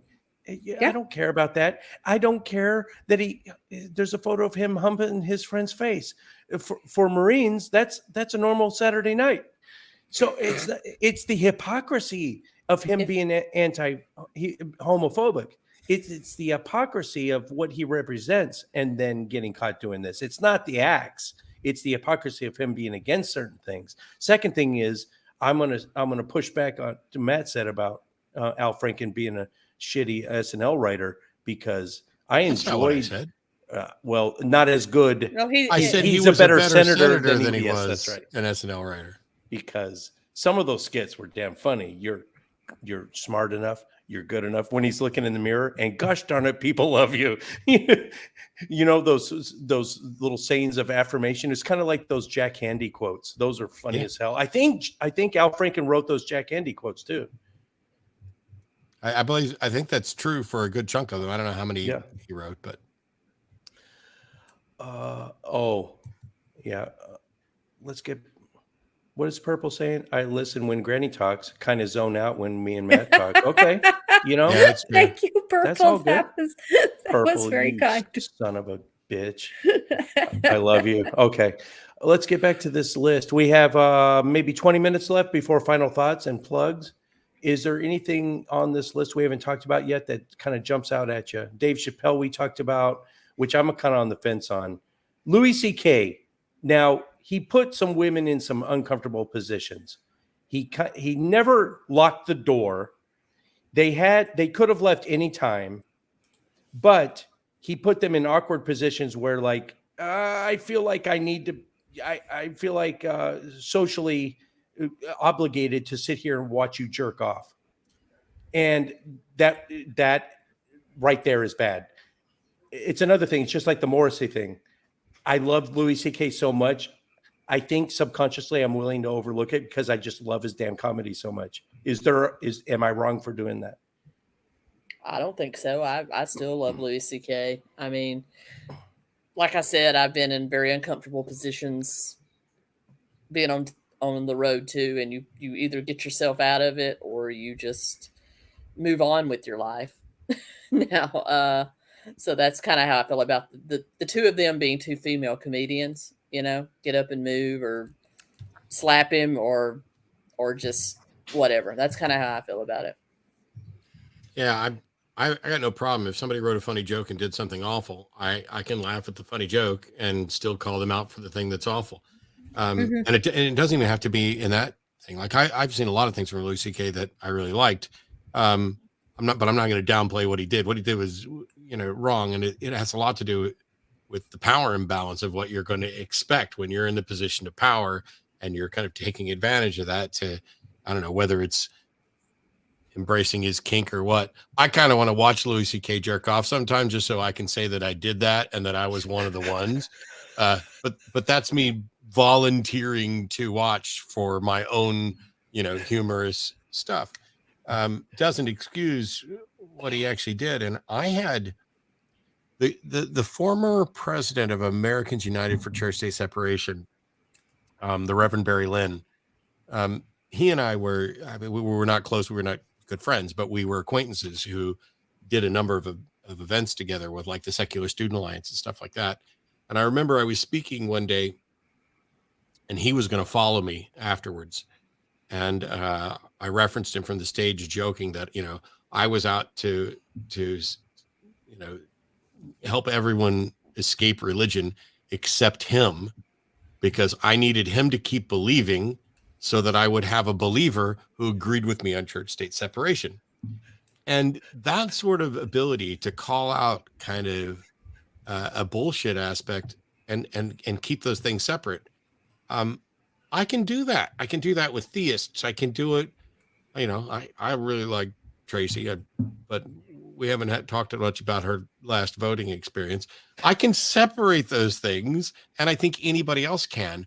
But also, there are things that are just a fucking line, and I have my line where my line is, and there are things that I'm not going to just give a pass.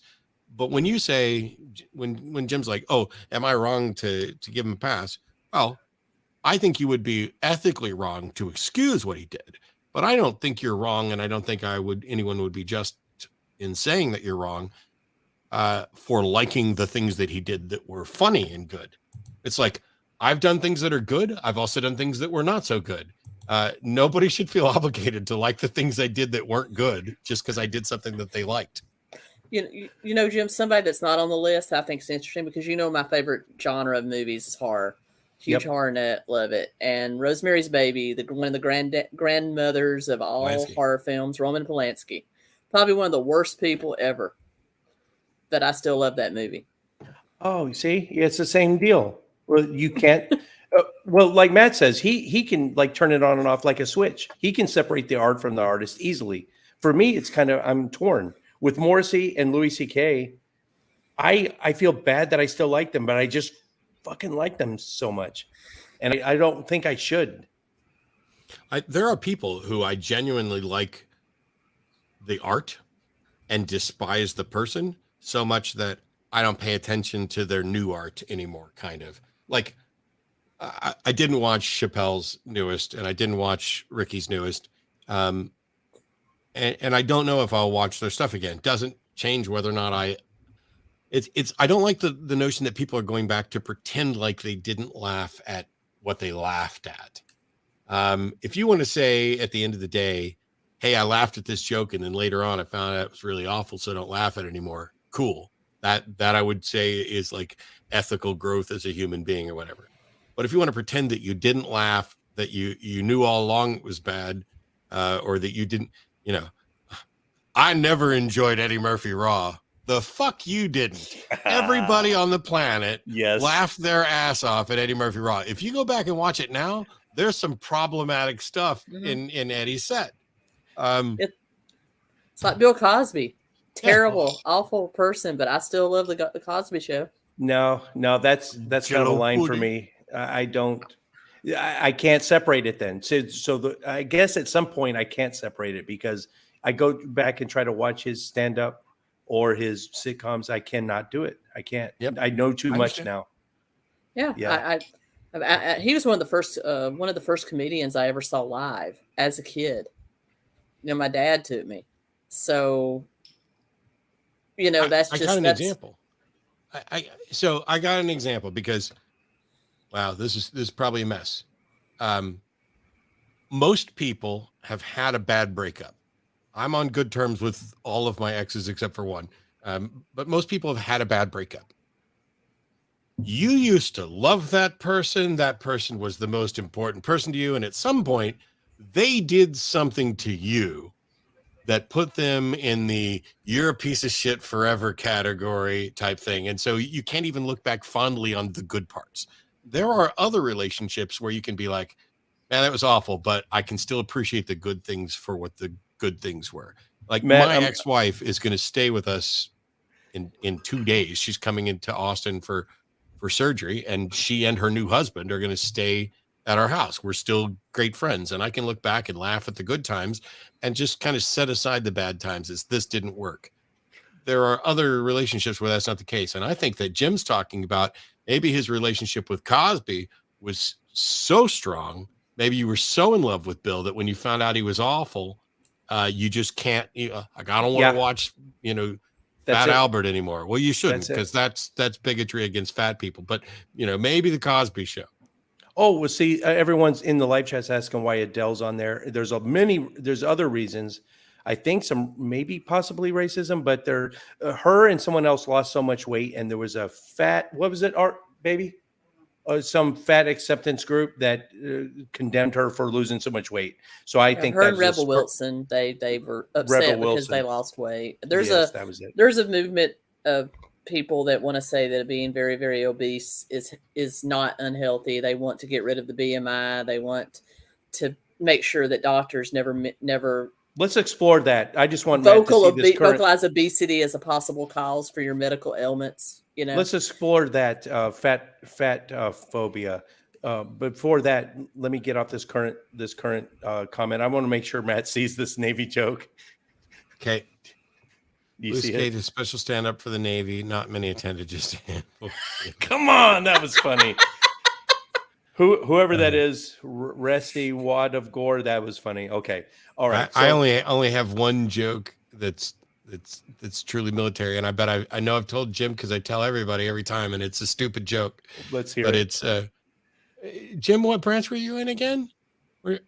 Weren't you a Marine? The Marine Corps. Which department? I was in the Department of the Navy because the Marine Corps is the part of the. That's right, because Marine doesn't deserve its own real branch, even though they try to pretend like they're one of it. But I remember when we used to carry the Marine detachment, the Mardet, around with us because on an aircraft carrier, and they had their own private area and everything. But at one point, myself and this Marine were standing in the head at the urinal, taking a piss. And I got done, walk over, start to walk out the door. And the Marine goes, in the Marine Corps, they teach us to wash our hands after we piss. And I looked at him and I said, in the Navy, they teach us not to piss on our hands. The typical response to, what did you say? Department of the Navy. And, you guys are part of us, right? And who writes your paychecks? The typical response by Marines is usually, yeah, we're Department of the Navy, the men's department. So, which brings up another good point. Yeah. That's cancelable now. Think about what they used to say. Yeah, we're in the men's department. What is that? Is that kind of misogynist? I don't know. What? Oh gosh, this is a conversation I had with my husband 20 years ago, and he totally didn't get it. Yeah. I tried to explain to him why I found it offensive that they insulted men by calling them ladies. Yep. And he did not get it.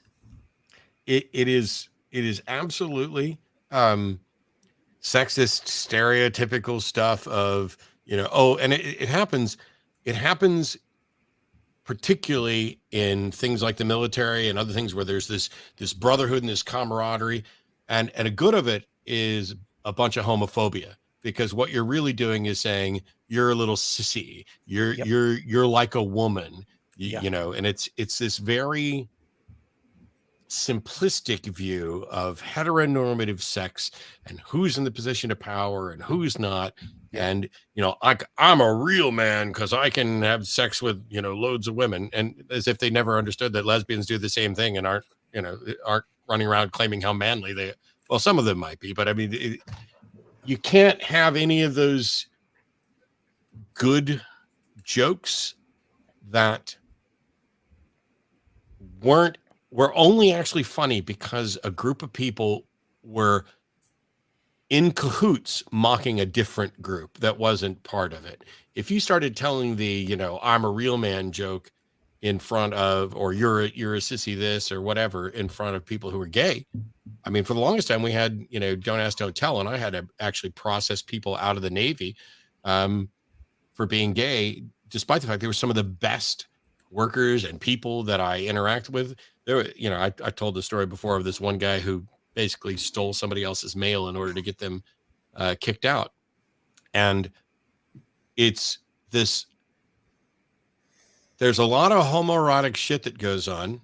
And I suspect that a good chunk of the people in the military or in those careers are way gayer than they're ever going to let anybody know, that they're way closer to bi or pan than they're ever going to let anybody know. And it's, like, oh, hey, ha, ha, ha, look, I'm going to grab your dick. Hang on a minute. Can we talk about this scenario at all? Hey, we're just a couple of guys hanging out, and you want to mock somebody for wanting to touch somebody else's penis, but you grab mine just as a joke. Like, I'm just going to, like, let me grab it and twist real quick. Ha ha, I got your dick. How is any of that? It's weird. I was ecstatic to find out exactly how many bi women and lesbians were in the Army when I was in there. And I followed that up with a scholarship to an all-girls Southern Baptist college. Oh gosh, we won't even go into that. What were you in? Just heaven? Was that just like paradise for you? Just easy pickings, right? It was okay. Let me take you to the candy shop.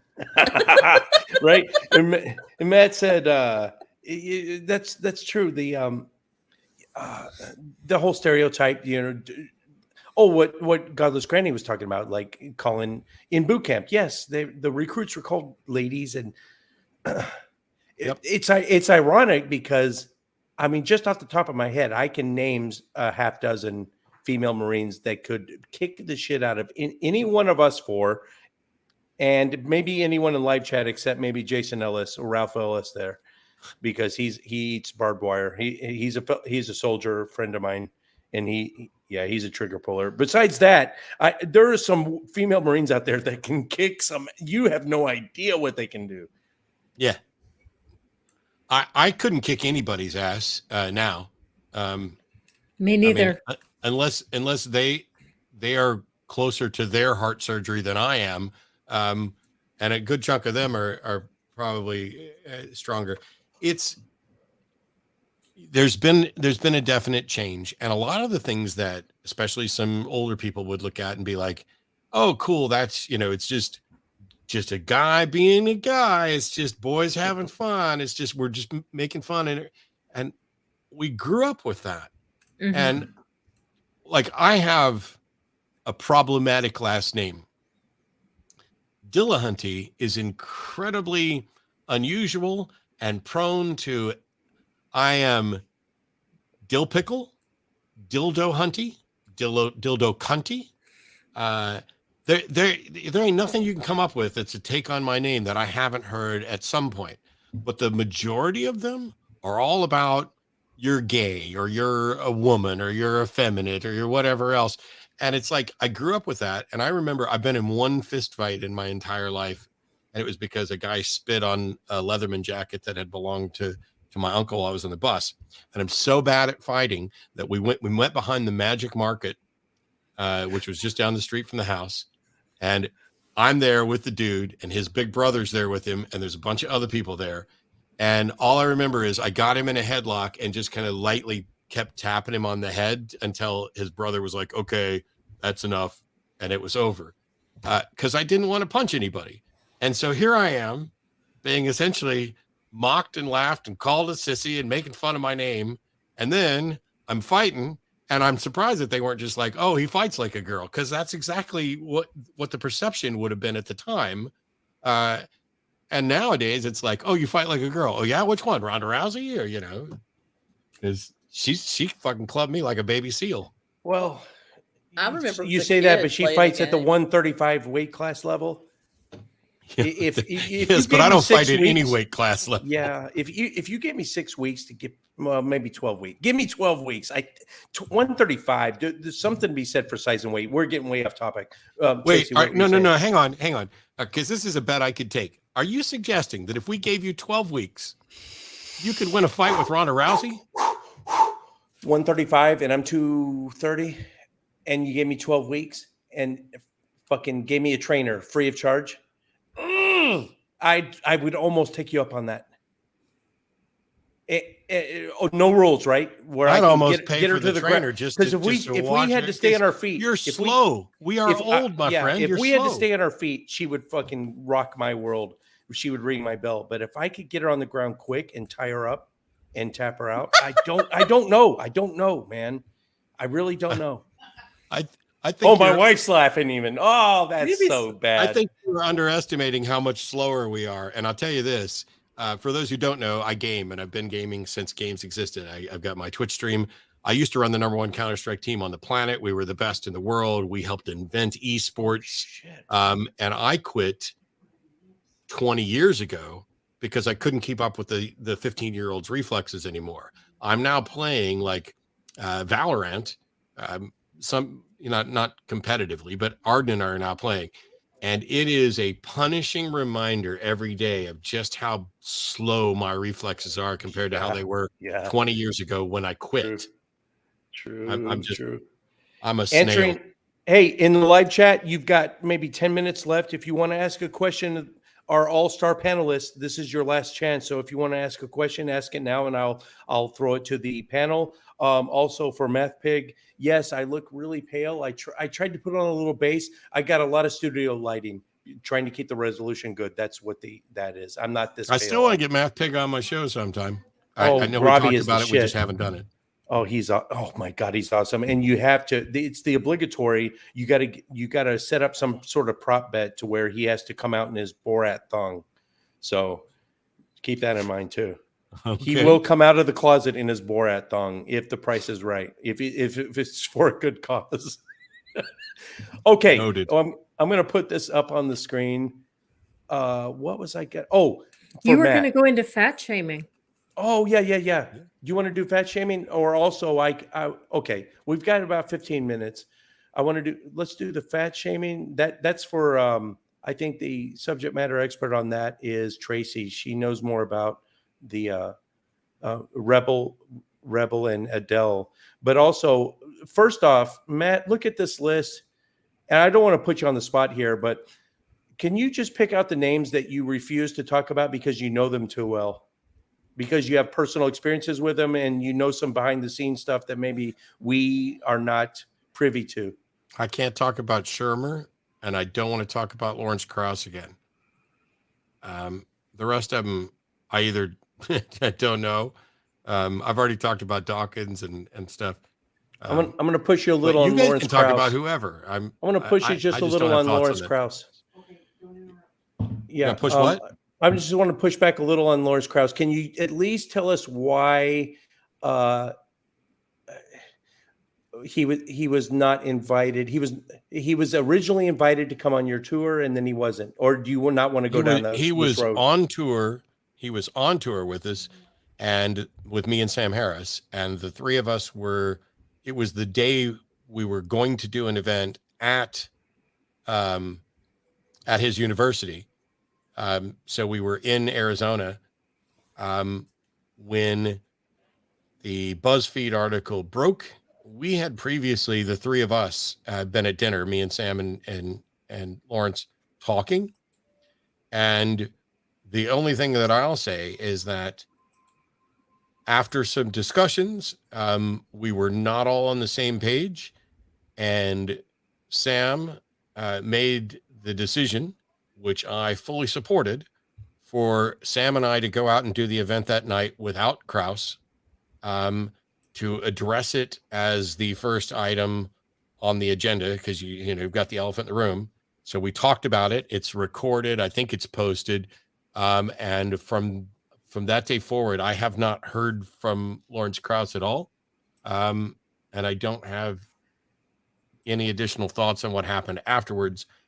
But I have friends, personal friends of mine, at least one, that I have good reason to believe Krause was inappropriate with, and that's why I just don't talk about it anymore. I as well, as a matter of fact, I have a personal friend that was subjected to his advances as well. Now, you and Sam are still get along. I want to read to you. Well, Sam and I don't talk. It's not that Okay. we don't have anything against each other that I know of, but I wanna Sam and I read- don't work together and we don't talk. I want to read to you We're a not quote friends. that he said. I don't know if this is problematic to you, but he said, people don't want to hear that a person's intelligence is in large measure due to his or her genes. And there seems to be very little we can do environmentally to increase a person's intelligence, even in childhood. It's not that the environment doesn't matter. It's that genes appear to be 50 to 80% of the story. People don't want to hear this. And they certainly don't want to hear that average IQ differs across races and ethnic groups. And this is him on tour with the author of The Bell Curve. Does that give you any pause? With regard to Sam? Yeah. I like Sam. And I think on occasion he has been clumsy in initial explanations, because he's someone like, if everybody could know and hang out with the Sam that I got to meet, we're not good friends. I don't want to pretend like we're good friends, but we did events together. And of course we'd go out for drinks afterwards and stuff. And I think if everybody got to meet and hang out with him and have a conversation with that guy, rather than who they see on stage or what they read on or hear on podcasts, I think they would have a slightly different perspective on his views. Because while the author of The Bell Curve made some problematic statements, Sam, I think, and let's not pretend like I'm going to tell you what I think Sam's thinking, and that's a problem, because I can't read minds no matter how much I pretend to on stage. Sam likes the thought, and he likes the academic, and he likes hey, let's have a conversation about this, and isn't remotely drawing any sort of value conclusion. My take on IQ itself is it's not problematic in the racist sense. It's problematic for people like Sam, because I don't give a fuck what your IQ score is, because for my study, IQ tests are good at your IQ score tells how good you are at taking IQ tests. It doesn't tell how smart you are. It doesn't tell what you know. It isn't even a good measure of like genius or creativity. It is one measure of IQ, and the average constantly moves. What 100 average IQ is now is different. What kind of problems they could solve than it was 80 years ago, 100 years ago. But there's more difference in the jobs, careers, and understandings between someone with a 90 IQ and a 120 IQ than there is between a 120 IQ and a 220 IQ. If anybody even technically the scale doesn't truly go that high. I mean, once you get to a certain point, it'll just say, depending on the test, like 167 plus, 173 plus, whatever it is. When I was a kid, they went and gave me IQ tests and then pulled me out of my classes and stuck me into special classes, so that I was made fun of by all my friends. Shockingly, in the 70s or early 80s, if you were one of the air quotes smart kids, you were just mocked mercilessly. You were no fun. You were the geek, the freak, and everything else. I think it's awful that we do that. And I almost failed out of school because some classes were so easy for me that I didn't bother to show up. I would just take the test, and others I just didn't care. And so school was boring, and I didn't study. I didn't do stuff. And I was tired of being like, Matt, you're not living up to your potential. We know what your IQ score is, and you're not getting grades that are, equitable to your IQ score. You should really be doing better. And I'm just sitting there going, I have zero interest in this. And I'm so tired of you going, we know what your IQ score is, that it is bullying in the way that I was treated on that front. And now when somebody's like, oh, well, you're so-and-so's got a higher IQ than you. I'm like, I don't know how you know what mine is, but cool, good for them.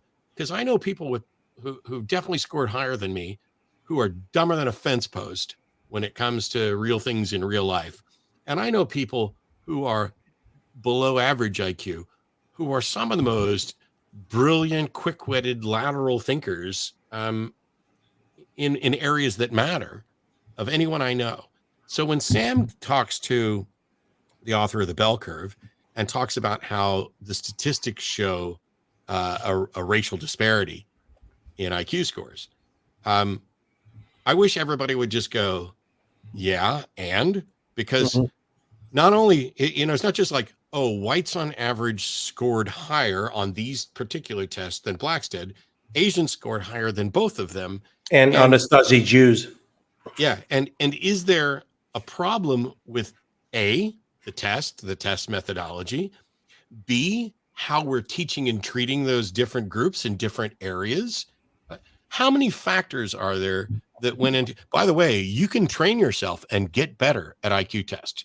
You can sit there and practice them until you are so good at it. Not everybody can. I mean, obviously, if you don't understand something, you don't understand it.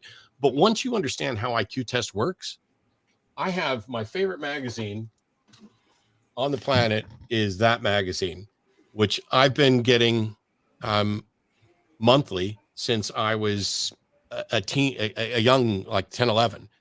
It used to be published by Playboy or Penthouse, and so my dad stopped buying it for me, and so I had to buy it myself because he didn't want to give any money to them. But you get your kids interested in stuff like this, the logic puzzles and all that stuff. Give them an IQ test, then teach them to do puzzles like that. Teach them once you've seen the first time you see one of those, find the next number in a sequence. I know I'm going on forever. Sorry. When you first time you see one of those, find the next number in the sequence. I don't care how smart you are. It's foreign. You're like, what am I looking for? If you have a reasonable intelligence and you're able to actually start spotting those, you can train yourself to get better at them. Just like you can train yourself to get better at Wordle and Sudoku and everything else. I hate conversations about IQ scores, but in Sam's case, I think he put up a post that explained his view on IQ that was fair and reasonable. But it doesn't matter because what he did was he platformed the guy who everybody views as it's all about race. They used his data to suggest that white people are smarter than black people, and everybody lost their shit. When the truth is, everybody involved is dumber than the rest of us. This comment is a great segue for our last thought for Tracy. So tell us about Adele and Rebel Wilson. And I'm going to give my opinion real quick. Being borderline obese or being obese is unhealthy. If you don't want to live your full longevity, fine, be fat. But there are those groups out there, and you're going to talk about them in a minute, that would say being fat is not unhealthy. It's beautiful. Jordan Peterson, the Sports Illustrated, I think she's beautiful. I do. I think she's that woman on the cover of the Sports Illustrated is just damn hot. And he said that's just gross, basically. And he caught a lot of flack for it. it doesn't mean that she's unhealthy, because it is unhealthy to be that curvy. I just like curves. Anyway, I'm going on a tangent. Tracy, Adele and Rebel Wilson. Oh no, I just knew why they might have possibly been up there as canceled. Is because a lot of the fat acceptance groups. Now, when I say fat acceptance, I'm not talking about it's okay to be. Like Matt, you have your trolls. A lot of my trolls come from the fat acceptance world because I've said so much out about negative about them. I'm not talking about it's it's okay to make fun of somebody of their weight or be cruel to them because of their weight, and you should love your body exactly the way it is. But my whole thing is you love it enough to get healthy. And there's a lot of groups that chastise people for trying to get more healthy. And they want doctors to stop using the term obese and using obesity as a possible cause of a medical condition. And so they really attacked both Adele and Rebel Wilson for losing weight. And we're just smearing them all over social media for it. I grew up with a mother that was constantly critical of anyone who was overweight. Mm-hmm. She called another girl in my ballet class a fat cow. She was constantly critical of me for being too heavy. And when I got down to 110 pounds, she was still criticizing me for my clothes not fitting me correctly. Mm-hmm. And that's when we figured out that my clothes didn't fit me correctly because my spine is so crooked that there are no clothes that will ever fit me correctly. I have since had spinal surgery to correct my spine somewhat, but it's still crooked. And if you see me in a bathing suit, you can tell that my body just kind of leans over, and it will never be quite right. So yeah, this is always an issue that's been something for me, but I've had to be careful in the other direction, because I grew up with so much fat shaming. I have a tendency to thin shame, and I've been called out correctly so for thin shaming. Yeah. You can be, I'm going to say you can be a certain percentage, and this is coming from somebody that topped out at her highest weight right at 400 pounds. Ooh, and shit. It's not something I'm proud of, but yeah, it happened. And there is a certain percentage of overweight you can be and still be healthy. Like that model on Sports Illustrated, she's probably very healthy and she's very attractive. I wouldn't kick her out of bed for eating any kind of carbs. I'm just saying that, but once you get, I don't think any human is designed or evolved to handle 300 plus pounds. That's the type of obesity that I'm saying is unhealthy. And I think that's just the reality. And so, but shaming somebody for losing weight and trying to improve themselves, that's just as bad. That's a line. I think obviously, are there health problems associated with weight? Yep. And both people who are too heavy and people who are too thin can run into those things. The issue here is that, does that mean that any particular person at weight X is at a serious health risk? Not necessarily. And I'm not their doctor. And I haven't looked at any of their numbers. I tell you this though, my peak was right at 270. I'm diabetic. I have pretty bad diabetic neuropathy. My hands are numb from here all the way to about halfway through the second finger. So, which means I can't play guitar as well as I used to and all kinds of stuff. There's plenty of it sucks because I'm a magician and there's card tricks that I can't do anymore because I can't. And also the gaming thing gets to be a problem. But I went from 265 in the span of about 3 or 4 months while I was on tour with the Magic Show down to 215. And then I kept losing and got down to 185. And it wasn't planned. And it turned out that I was probably dying because shortly after that is when I ended up having a heart attack. And then back in December, I ended up having a triple bypass operation. I have a dead sexy scar, which is awesome. But after the surgery, which took place in December, since then, I've ballooned back up to about 230 right now. Would I like to get back down to 185? Sure.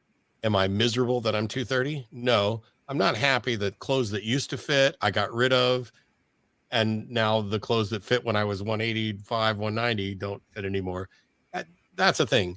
From a health standpoint, I probably was at my healthiest around 215, 220, which was still a pretty high BMI. Like it would have been, there's no way the Navy would have been happy with me sitting at 220 because it wasn't 220 muscle.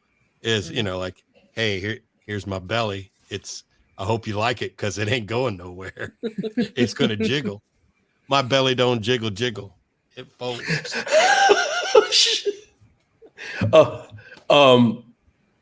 I've seen some boatswain's mates on the guided missile cruiser I was stationed on. Oh my goodness! I wonder if there's even weight standards in the Navy sometimes. Holy crap! Can you guys still hear me? All right. What's in the private chat? My mic is hot. Yes, it is. Thank you. All right. Not as All hot right. as you. Keep going. We're going to go in reverse order. We're going to go in reverse order for final thoughts and closing plugs, upcoming events, and where people can find you. We'll start with Matt. Yeah. I don't know. You can Google my name. You can hit up Atheist Experience or the hang up that I do on Wednesday. I do all kinds of stuff when I'm asked. There's going to be conventions coming up. Big thing is, don't look for me. I'm happy for people to find me and see my content, see what's on TikTok. I got videos up on my Atheist Debates thing. I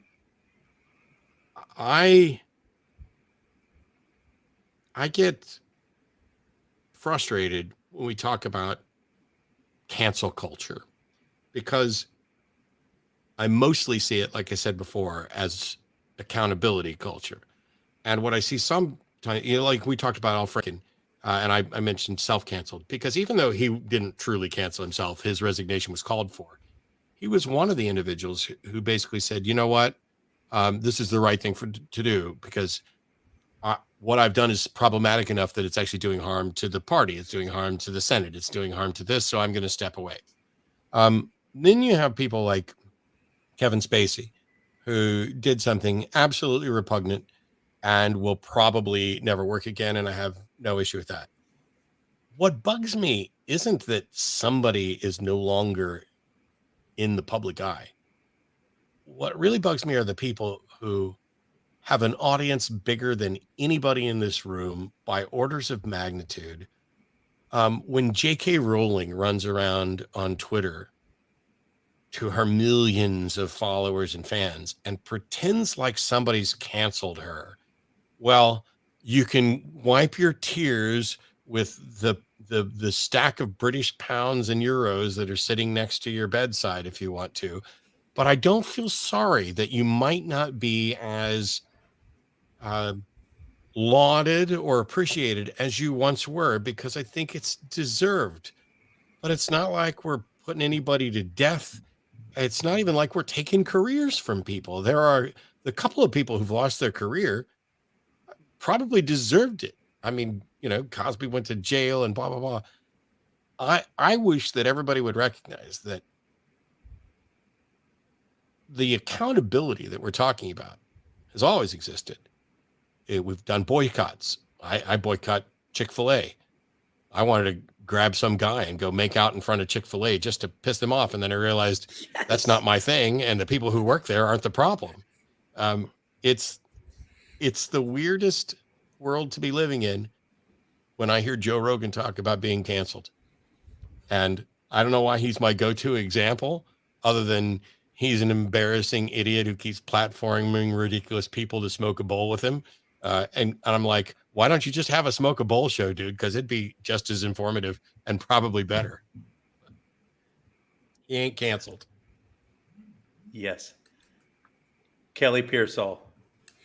I would agree with Matt, with what Matt said, but with one minor exception, is that occasionally someone gets caught up in cancel culture who did not deserve it. And the primary example of that would be Monica Lewinsky, because what happened to Monica Lewinsky was absolutely not her fault. and yet, she essentially got canceled because she lost her career and she was ostracized. And I think that is something that we need to be careful of. Is are we going after the right person? Are we holding the right person accountable? And then as far as plugs for what I have coming up tomorrow, I have Phoebe Rose and Jenny Morgan on. Jenny has been doing some work with trying to get a conversion therapy ban through the city council of La Crosse, Wisconsin. And they're hoping eventually to start expanding that to the rest of the state.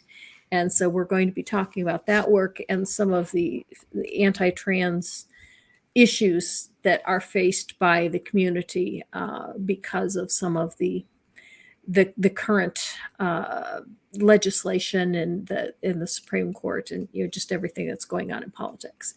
And produced video this week in honor of Pride Month. I'm doing a video in response to Dr. Gene Kim, where he's talking about reprobates. And that one's just kind of fun and funny. I'm on another screen. I was trying to look up Steadfast Baptist real quick. Okay, next, Tracy Barkley, thank you so much for coming on. And I want to come back on your show. Let's do another video movie review series. I used to love those. But absolutely. What do you have? Final thought, just be nice to each other. Don't be an asshole. Fuck you.